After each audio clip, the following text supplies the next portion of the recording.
Hello everyone. तो आज हम स्टार्ट करेंगे कंटिन्यूटी एंड डिफरेंशिएबिलिटी चैप्टर। हम 17 क्वेश्चन करने हम सीधा जा रहे हैं। इससे पहले वाले क्वेश्चन आप खुद से ट्राई करना, इजी है, ठीक है, आप कर लोगे, ऐसा नहीं है। कोई क्वेश्चन पे डाउट आता है तो you can ask me in the comment section, ठीक है। और ये क्वेश्चन देखते हैं। Find the relationship between a and b so that function defined by this is continuous at x equal to 3, ठीक है। अगर कंटीन्यूअस है if f(x) is continuous at x equal to 3, पूरा यहीं पे लिख देना, which implies LHS equal to RHS equal to function at 3 equal होगा ना। अगर फंक्शन कंटिन्यूअस है किसी x equal to 3 पे तो फंक्शन की left hand limit equal to right hand limit equal to function at that point. तो left hand limit निकालते हैं x टेंड्स टू 3 माइनस, क्योंकि लेफ्ट हैंड लिमिट 3 माइनस है, ठीक है, ax plus 1, ठीक है, लिमिट लिमिट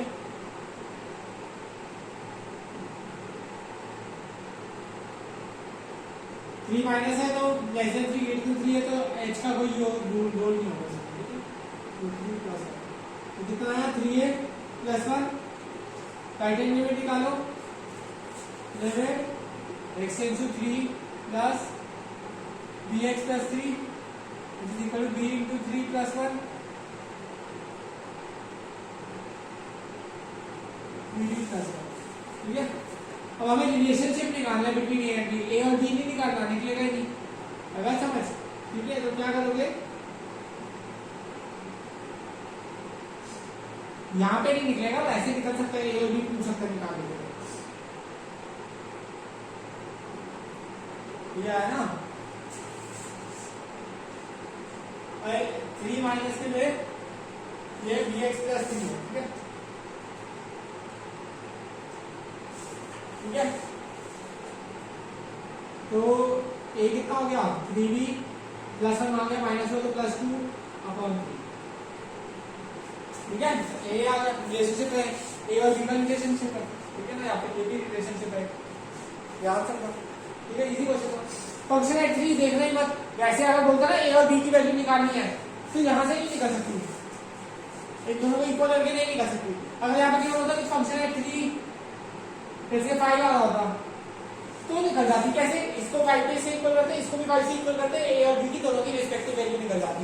पर उसने कुछ बोला नहीं ना, फंक्शन एट 3 पे क्या है, फंक्शन कितना आ रहा है 3a प्लस 1 आ रहा है, ठीक है। तो हमें रिलेशनशिप निकालना था बिटवीन a एंड b। अगर क्वेश्चन है तो एक्स्ट्रा क्वेश्चन आ जाएगा, उसमें आ जाएगा क्वेश्चन में फाइंड a एंड b, तो क्या करोगे, तो अभी करोगे left hand limit, right hand limit और फंक्शन एट दैट पॉइंट, तीनों को चेक करना, ठीक है। और चेक कर फिर एक बार इसको इक्वल कर देना, एक बार इसको इक्वल कर देना, आपका ए भी आ जाएगा, बी भी आ जाएगा, ठीक है। तो ये एक्स्ट्रा क्वेश्चन बनेगा, हम करेंगे जब एक्स्ट्रा क्वेश्चन तो देखेंगे, ठीक है। तो ये याद रखना। तो इसका रोल अभी कुछ नहीं है, अभी तो कोई रोल नहीं है, तो मैंने सीधा लिख दिया, ठीक है। आई होप सबको समझ आया होगा, जान लेना है आपसे, मिटा रहा हूं।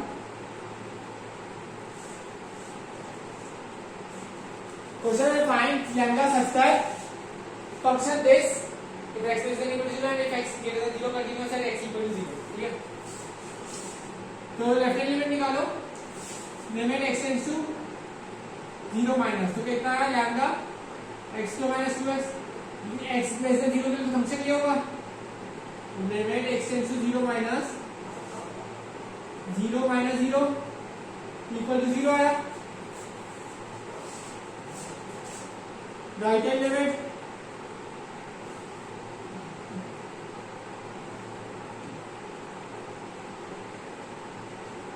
Zero plus 4x plus 1 is equal to 4 into 0 plus 1 equal to 1, ठीक है। वो कह रहा है if function is continuous at x equal to 0 देन LHS should be equal to RHS, है ना। But here RHS की इक्वल होना चाहिए अगर फंक्शन कंटिन्यूअस है x इक्वल टू 0, अगर वो बोल रहा है तो। बट क्या LHS क्या RHS की इक्वल है, but here 0 is equal to 1 which is not possible. which implies lambda की क्या वैल्यू होगी? For any value of lambda, fx is discontinuous. Continuous है, डिसकंटिन्यूअस है at x equal to, वो कह रहा है x equal to 0 पे फंक्शन कंटिन्यूअस है, तो लैम्डा की क्या वैल्यू होगी? हमने देखा भैया फंक्शन अगर x equal to 0 पे कंटिन्यूअस होता तो LHL RHL के इक्वल आता, वो आ ही नहीं रहा। आई बात समझ? क्योंकि 0 equal to 1 हो ही नहीं सकता। Which implies मतलब फंक्शन डिसकंटिन्यूअस है at x equal to 0, है ना? मतलब किसी भी वैल्यू ऑफ लैम्डा के लिए, for any value of lambda, fx is always discontinuous at x equal to 0। आई बात समझ? अब क्या बोले at x equal to 1, x equal to 1 के लिए ये फंक्शन है, ठीक है? तो आप इसको खुद से करके देखना x equal to 1 के लिए। at x equal to 1, if LHL equal to RHL, fx अगर आता है, आएगा ही हमारा इसके लिए, fx is continuous at x equal to 1। अब वो एक एक्स्ट्रा क्वेश्चन ये बनता है, for what value of lambda fx is continuous at x equal to 1, ठीक है? आप चेक करोगे x equal to 1 पे क्या फंक्शन कंटिन्यूअस है? हाँ है, चेक करना। लेफ्ट हैंड लिमिट भी आ जाएगी, राइट हैंड लिमिट भी आ जाएगी, दोनों में 1 डालना, 4 into 1 plus 1 5 आएगा दोनों केस में, राइट हैंड लिमिट भी और राइट हैंड लिमिट भी, ठीक है? अब लैम्डा की क्या वैल्यू होगी कि such that fx is continuous at x equal to 1? तो भैया आंसर है for any value of lambda, lambda की कोई भी वैल्यू हो, कोई भी, क्यों? क्योंकि लैम्डा तो हमारा x less than equal to 0 में आ रहा है ना, x ग्रेटर देन 0 के लिए तो फंक्शन ये है। तो मतलब अगर x इक्वल टू 1 की कंटिन्यूटी चेक कर रहा हूं तो x इक्वल टू 1 पे कंटिन्यूटी के लिए फंक्शन ये है ना, लेफ्ट हैंड लिमिट के लिए भी राइट हैंड लिमिट के लिए भी, यहाँ पे कोई लैम्डा का रोल ही नहीं आ रहा। मतलब लैम्डा की बेशक कोई भी वैल्यू हो, ये फंक्शन हमेशा कंटिन्यूअस होगा x इक्वल टू 1 पे, है ना? तो for any value of lambda fx is always, ठीक है? लाइटिंग थोड़ी गंदी है, ठीक है? कंटिन्यूअस है x इक्वल टू, ठीक है? समझ आया? ये बहुत इंपॉर्टेंट क्वेश्चन था, एक क्रक्स था, तो ये जरूर पूछा जाता है, एक बार में आ जाएगा, ठीक है? नेक्स्ट क्वेश्चन करते हैं।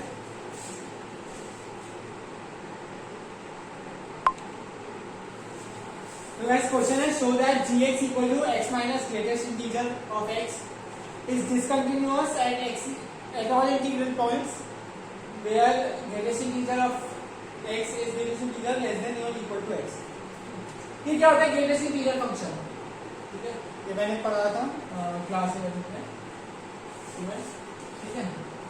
ग्रेटेस्ट इंटीजर क्या होता है कि वैसे इसमें कोई वैल्यू डाला, आपने डाली 4.99999, तो इसकी वो लोएस्ट वैल्यू देता है, lowest floor value. Floor value क्या होगी इसकी? 4.99999 की 4।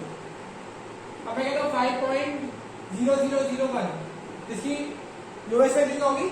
इंटीजर, हम इंटीजर वैल्यू लेते हैं 5, ठीक है? राउंड ऑफ नहीं करते इसमें, लोएस्ट वैल्यू लेते हैं, फ्लोर वैल्यू। फ्लोर होता है नीचे, बॉटम, सील होता है टॉप, ठीक है ना? 5.0001 का फ्लोर क्या होता है 5, इसका सील क्या होगा? सील 6, ठीक है? ये हमारे सिलेबस में बहुत समझ, -2.3333 है इससे, तो इसकी फ्लोर वैल्यू क्या होगी? -2 कर देंगे बच्चे, जब भी गलत है, -3 होगी भैया, सबसे छोटा लेते हैं, है बात समझ? ठीक है? तो छोटा -3 होगा ना, -2 तो इससे बड़ा हो गया, छोटा लेते हैं, ठीक है? तो इसी को एक्सप्लेन करके बताता हूँ।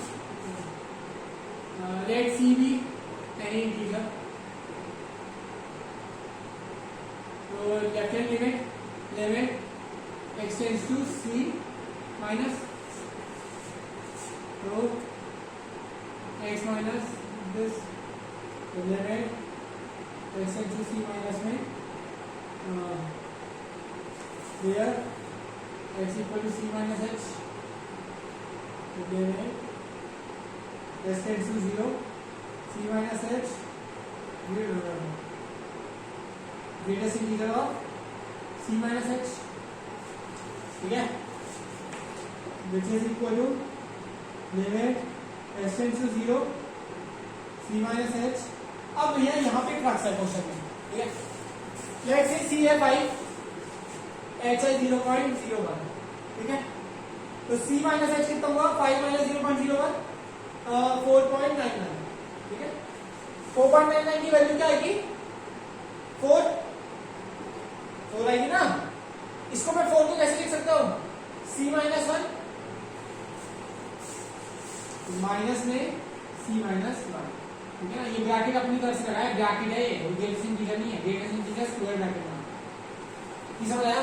अगर ऐसे c 5 है, h ये है, तो भैया c माइनस h कितना हुआ, greatest integer of 4.99, greatest integer of 4.99 में क्या था, 4 था। हम छोटा वैल्यू लेते ना, फ्लोर वैल्यू लेते हैं, 4 आ गया। तो 4 को क्या लिख सकता हूं, c माइनस 1, 5 माइनस 1 4,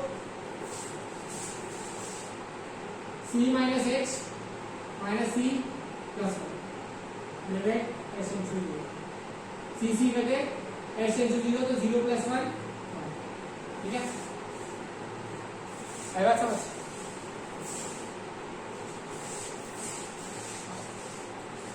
ये मैंने जो लिखा है लिख लेना याद से। राइट हैंड लिमिट चेक करते हैं, limit x tends to c plus x minus a where x equal to c plus h and x tends to 0। हम लिखते हैं एंड फिर कितना आ गया, limit x tends to 0 c plus h minus c plus h, ठीक है। कितना आ गया, अब c का 5, h का 0.01, c प्लस h कितना हो गया 5.01, तो ये कितना देगा आंसर 5, तो जो भी क्या है c है ना। तो c plus h minus c कितना आ गया h which is equal to 0। Since LHS is not equal to RHS, which implies fx is discontinuous at all integers, ठीक है। अब कुछ बच्चे होते हैं वो ना चेक भी नहीं करते कि फंक्शन वैसे ही देख के बता देंगे कि डिसकंटिन्यूअस है। कैसे, अगर याद हो तो इसका ग्राफ क्या बनता है भैया, स्टेप फंक्शन ऐसे बनता है ना। तो देखो पेन उठा के बनाना पड़ रहा है ना ग्राफ, जहां जहां पे पेन उठा के ग्राफ बनाना पड़ रहा है वहां पे फंक्शन डिसकंटिन्यूअस है ना।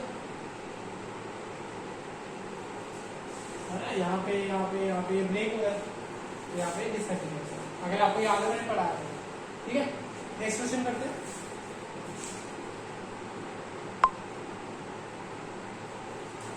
तो गाइस क्वेश्चन है is fx equal to x2 minus sin x plus 5 is continuous at x equal to pi, ठीक है। हमें बताना है कि तो भैया वही ट्रेडिशनल मेथड करेंगे अपना, limit left hand limit check करेंगे पाई माइनस पे, फिर राइट हैंड लिमिट चेक करेंगे पाई प्लस पे, और चेक करेंगे इक्वल आ रही कि नहीं है and function at pi equal आ रहा है कि नहीं, ठीक है। एक और तरीका है हमारे पास, ठीक है। थ्योरम 1 पेज 156, एक बार खोल लो और पढ़ो। Suppose fx and gx are two real functions, let's say sin x है एंड cos x है, ठीक है। Are two real functions continuous at real number c, ठीक है। एक हमने f लिया फंक्शन और एक हमने g लिया फंक्शन। f ये है, g ये है, दोनों कंटिन्यूअस है at x equal to c पे, ठीक है। आई बात समझ।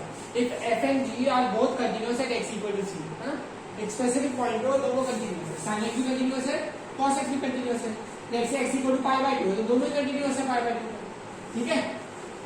देन उससे 3 या 4 लिखी हुई चीजें, क्या f प्लस g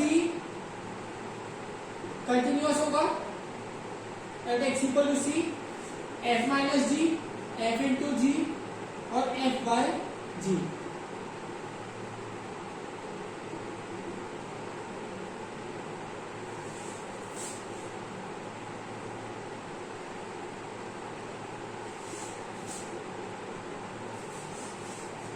ठीक है। तो कोई भी फंक्शन है दो, जैसे sin x cos x है, अगर वो दोनों कंटिन्यूअस है at x equal to c, तो भैया sin x plus cos x भी कंटिन्यूअस होगा x इक्वल टू c पे, sin x minus cos x भी कंटिन्यूअस होगा at x equal to c पे, sin x into cos x भी continuous होगा x इक्वल टू सी पे, sin x by cos x भी continuous होगा x equal to c पे, where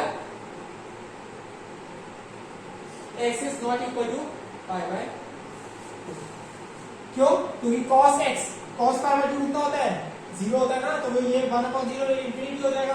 तो भैया x gc not equal to 0 होना चाहिए, तो x not equal to pi by 2 के अलावा ये हर वैल्यू पे कंटिन्यूअस है। बात समझ? तो ये एक थ्योरम है, हम इसको यूज कर सकते हैं। अगर fx और gx दो डिफरेंट फंक्शन कंटिन्यूअस है एक स्पेसिफिक पॉइंट पे, तो उनको ऐड करके भी वो कंटिन्यूअस होंगे, उनको माइनस करके भी वो कंटिन्यूअस होंगे उस पॉइंट पे, माइनस करके प्लस करके मल्टीप्लाई करके डिवाइड करके। डिवाइड की बस एक कंडीशन आती है कि जो डिनोमिनेटर है उसको वो देखना है कि वो किस पे 0 आ रहा है। लेट्स से इधर x equal to pi by 2 पे 0 आ रहा है तो x पाई बाय 2 नहीं हो सकता, बाकी कुछ भी हो सकता है। आई बात समझ? ठीक है, तो ये एक बहुत इंपॉर्टेंट थ्योरम है, उतार लेना जो मैंने अभी लिखवाई है। तो क्वेश्चन देखते हैं, इस थ्योरम से करेंगे क्वेश्चन को। आप लिमिट से खुद करना, pi minus x pi plus x करके, pi minus left hand limit को पाई प्लस करके चेक करना राइट हैंड में। एक तरीका वो है, दूसरा तरीका मैं बता रहा हूं, ठीक है। fx equal to x2 minus sin x plus 5 which is equal to x2 plus 5 minus sin x, ठीक है। लेट्स से यार hx ले लिया हमने x2 प्लस 5 और gx ले लिया sin x, ठीक है। hx and gx both are continuous at x equal to r। भैया कोई भी वैल्यू आप ले लो, रियल वैल्यू, sin x हमेशा कंटिन्यूअस होता है, ये x2 प्लस 5 पैराबोला हमेशा कंटिन्यूअस होता है किसी भी वैल्यू पे, which implies hx minus gx will also be continuous at x equal to r, है ना। which implies fx, let's say fx क्या है? hx minus gx है ना, ये hx minus gx will also be continuous at x equal to r, which implies fx will also be continuous at x equal to pi। अभी तक हम लिख रहे थे fx is continuous at x equal to r, हमसे question में क्या पूछा है? केवल x equal to pi के लिए बताओ। हर बात समझ? बहुत इंपॉर्टेंट क्वेश्चन है, आई होप सबको समझ आया होगा, ठीक है। ऐसे ही ये करना है, ठीक है। तो ये मैं ये कर रहा हूँ, जब कर रहा हूँ आई होप सबने उतार लिया होगा, ठीक है।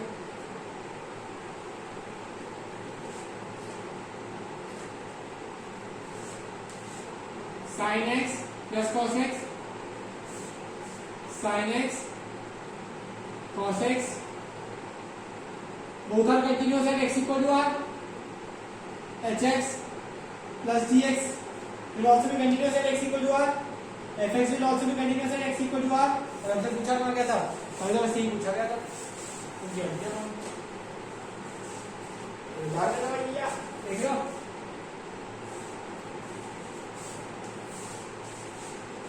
समझ आया? तो इस तरीके से करते हैं, gx plus hx will also be continuous at x equal to r। आओ आगे के क्वेश्चंस करते हैं।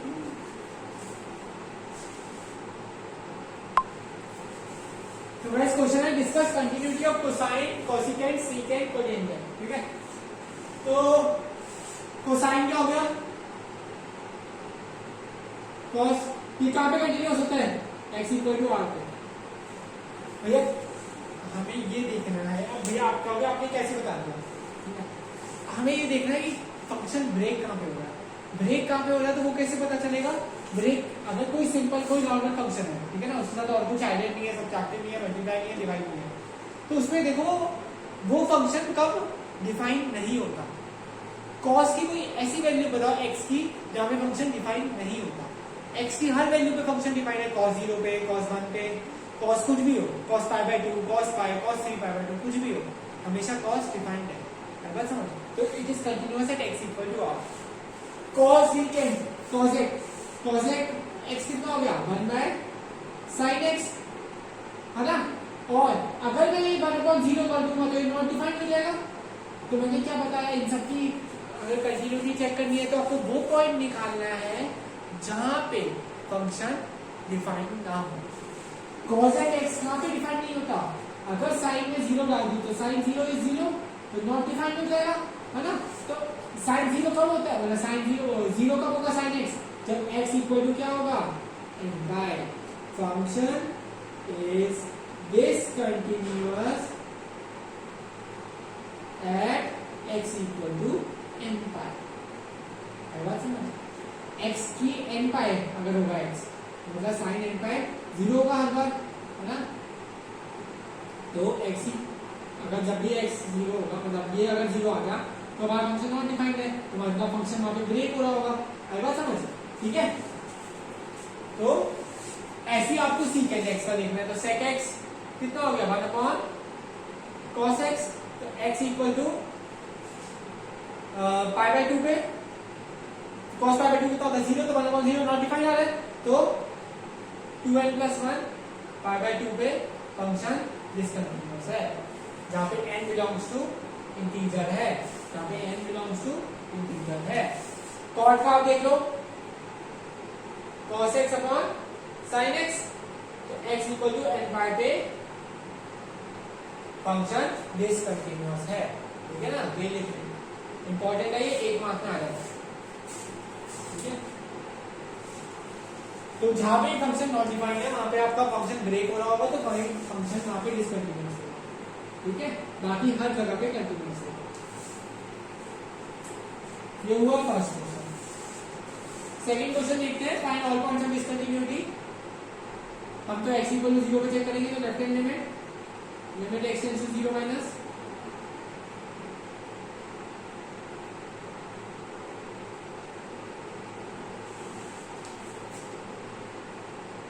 put x equal to 0 minus h where x tends to 0, so limit x tends to 0 sin h 0 minus h upon h, कितना है limit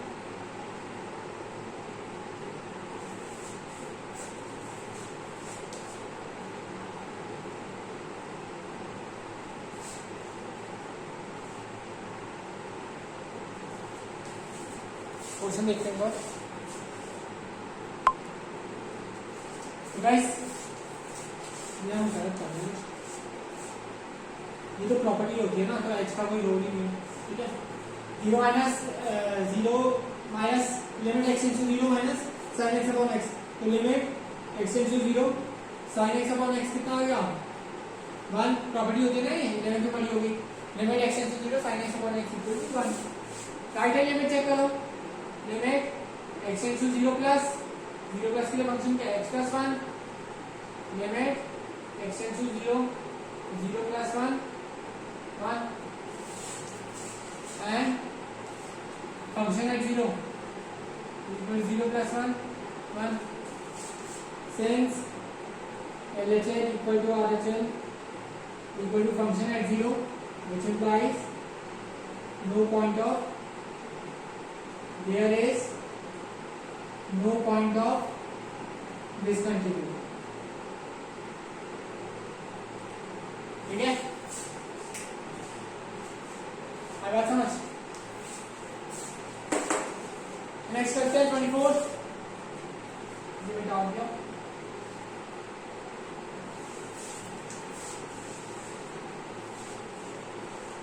determine f(x) equal to x sin 1 by x, x not equal to 0 x equal to 0। तो हमें क्या निकालना है, determine function की continuity check करनी है।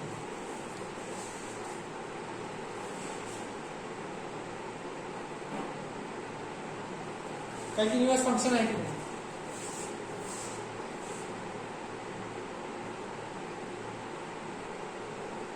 ठीक है। तो कैसे चेक करेंगे,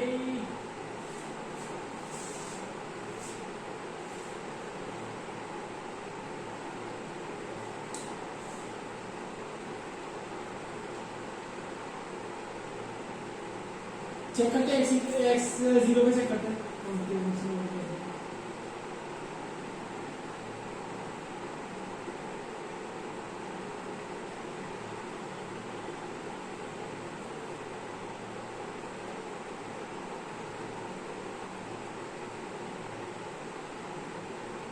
x इक्वल 0 माइनस n चालू नॉट इक्वल टू ना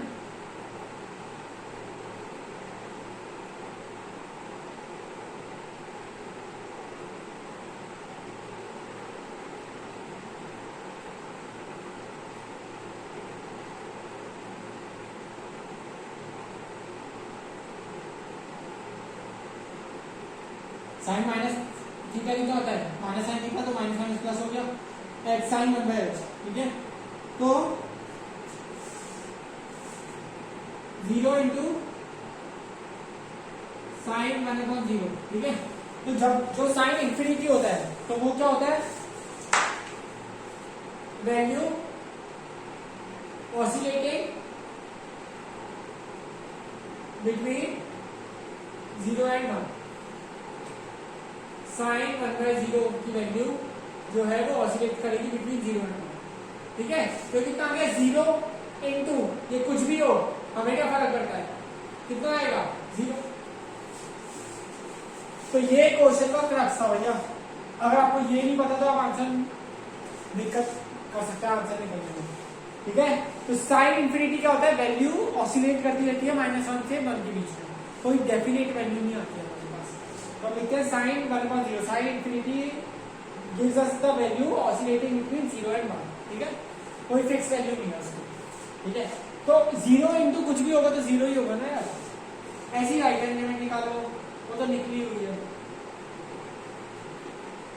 नहीं निकली हुई निकालो कोई x equal to 0 plus h where x tends to 0 x tends to 0 plus h sine 1/0 plus h h sine 1/h कितना है 0 इंटू साइन 1/0 इक्वल टू 0 तो यहाँ पे भी आप यही रिजल्ट लिखोगे value oscillating between this and this and function at 0 कितना है 0 बस sense LHN equal to RHN equal to function at 0 which implies function is continuous at x equal to 0 समझ आया आई होप सबको समझ आया होगा ठीक है